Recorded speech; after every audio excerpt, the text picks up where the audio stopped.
Let's bring into the conversation senior political reporter for Morning Consult, Eli Yokley. This morning, Morning Consult and Politico have a new poll on Liz Cheney's impending removal from her leadership position. Eli, good morning. So what do the numbers tell you about how Republicans are feeling about this decision today? The numbers say Republican voters want her gone. Half of Republican voters in our poll said the House Republican Conference should remove her today. Only 1 in 5 Republican voters said that she should stay. There was a little bit of a divide among genders here in this poll, but Trump voters were more likely than the average Republican voter to say she should go. Look, her biggest block of supporters in this poll, Democrats. 6 in 10 Democrats said that Liz Cheney should stay on as conference chair. So, Eli, as you look through these numbers, I guess they're not completely surprising given the level of support that President Trump still has within the Republican Party. What about the independent number there? What does that tell you? Independents are on her side generally. Look, Liz Cheney is just not a popular figure within the Republican Party. A lot of her support today is coming from independents and from Democrats to some extent who are supporting her bid. Liz Cheney lost to Republican voters earlier this year. You know, when she came into 2021, a lot of Republican voters nationwide really didn't know who she was.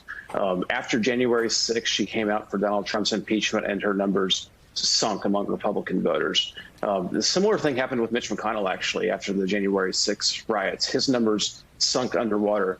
But he has stopped talking about Donald Trump, the most popular man in Republican politics, and has seen his stock rise with Republican voters. Liz Cheney's kept talking, and it stayed down. And one of these guys is going to keep their job at the end of today, probably. You know, Anna Palmer, there is, though, there's more than just the polls of national polls of Republicans, which actually show that an overwhelming number want her gone. There's also, of course, sort of the inside-outside game.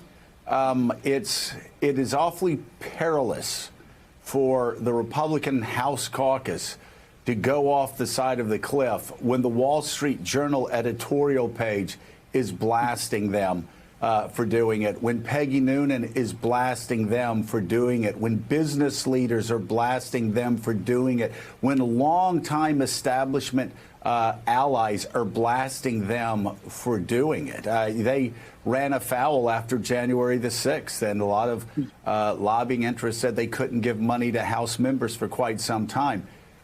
This is a really isolating move for Kevin McCarthy, a really isolating move for this House GOP caucus. Have you talked to any leaders that understand that?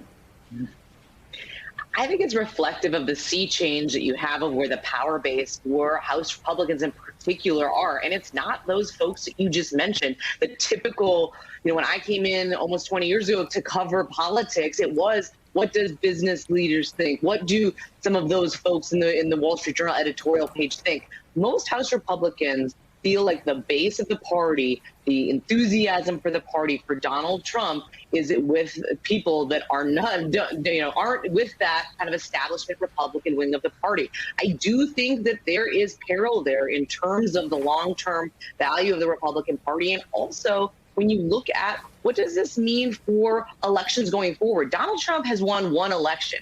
He lost the Senate, he lost the House, and he lost the Georgia Senate races for Republicans. This is going to be an issue they're going to have to wrestle with going forward.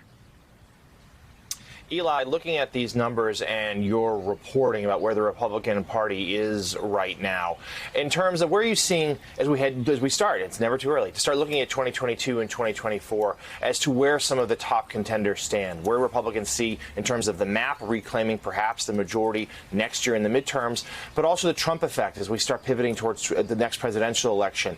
How much of an overwhelming favorite is he if he were to run again? And if he doesn't, what does the rest of the field look like? I mean, Donald Trump is the favorite in all of the polling we've done. A majority of Republican voters say he should be the nominee. Even more say he should play a major role in the Republican Party. The challenge for him is going to be, how does he reach these folks? I mean, he doesn't have his Twitter account. He doesn't have Facebook right now. He's got a blog, but only 1 in 5 Republican voters say they're going to be looking for it, according to our latest poll.